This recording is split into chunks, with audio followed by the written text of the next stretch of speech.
সংবিধানের আর্টিকেল 70 বা আর্টিকেল 70 বাতিল হলে প্রার্থী কেনা বেচার হিড়িক শুরু হবে। এতে স্বাভাবিক নির্বাচনের পথে বাধা সৃষ্টি হবে বলে মন্তব্য করেছেন বিএনপির সিনিয়র যুগ্ম মহাসচিব রুহুল কবির রিজভী। রাতে জাতীয়তাবাদী শ্রমিক দলের আয়োজনে রাজধানীর বিভিন্ন এলাকায় দরিদ্রদের মাঝে শীত বস্ত্র বিতরণ শেষে এই মন্তব্য করেছেন তিনি। সদরঘাট, গুলিস্তান, কমলাপুর, মহাখালী, কারওয়ানবাজারে দরিদ্র মানুষের মাঝে কম্বল বিতরণ শেষে রুহুল কবির রিজভী বলেন, 1 বছর আগেও গরিব দুঃখীদের মাঝে শীত বস্ত্র বিতরণ করতে দেয়নি আওয়ামী লীগ। এখন বিনা বাধায় ভালো কাজ করা সম্ভব হচ্ছে। নির্বাচনের কথা বললে অনেকে রাগান্বিত হচ্ছেন উল্লেখ করে তিনি বলেন, যত দ্রুত সম্ভব জনগণের অধিকার জনগণকে বুঝিয়ে দিতে হবে।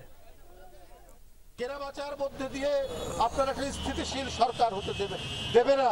তাই আবার মনে হয় যে কয়েকটি পালাবদল ঘটার পরে মানুষের যে রাজনৈতিক চেতনা এবং গণতান্ত্রিক সভ্যতা একটি উন্নত স্তরে আসার পর এইটি সংবিধান থেকে মোচন করা যেতে পারে।